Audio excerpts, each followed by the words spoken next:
We were able to see the broad domains of expression of ADHD, including inattention, hyperactivity, and impulsivity, and the symptoms that were associated with these dimensions.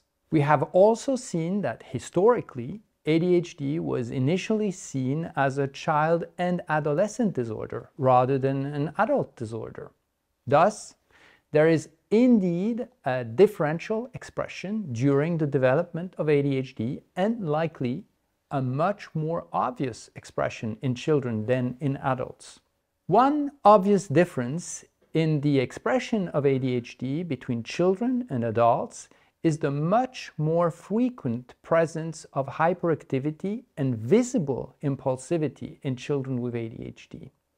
The specificity of hyperactivity and impulsivity in children is important because the intensity of these symptoms is specifically associated with more school failure and fewer opportunities in the development of education and obtaining a complete education.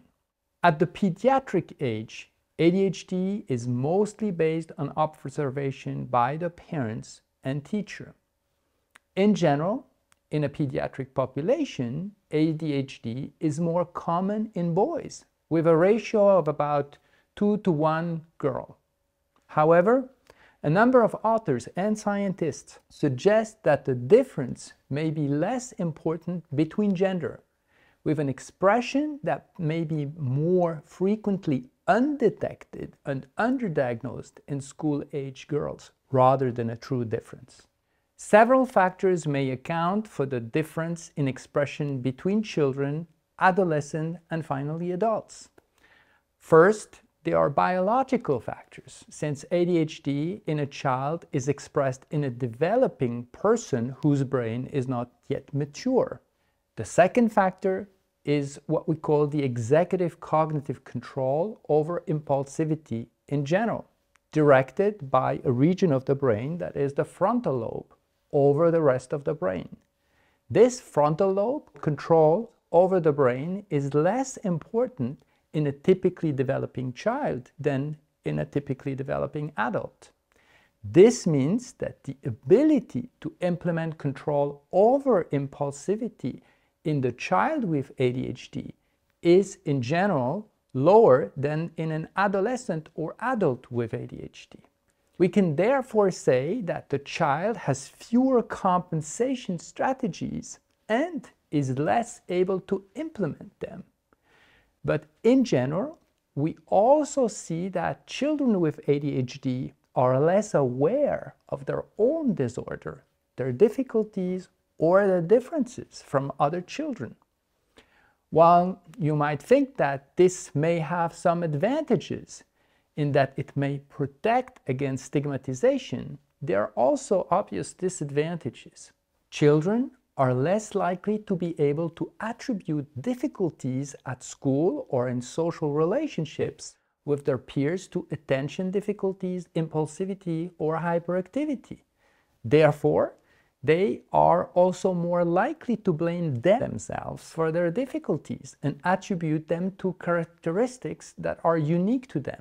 Often, when a child with attention problem is asked why he or she is having difficulties in school, they will respond by attributing their difficulties to their character. He or she will say that he's lazy, that he's not working hard enough, or he's dissipated. It is rare for a young child to be able to spontaneously attribute his or her difficulties to the attention deficit. This in turn can result in negative consequences such as low self-esteem, oppositional disorders, or a rejection of schooling or of situations in which he or she may be in difficulty.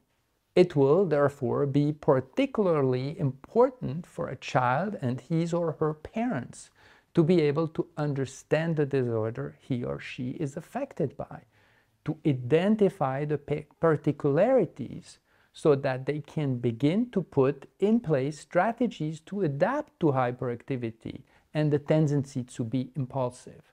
Older children may have difficulty staying still or may become agitated, but are no longer overtly hyperactive. With age, inattention predominates in school and attention span in general improves. In the next sequence, let's look together at an illustration, a testimony of the expression of ADHD in a child.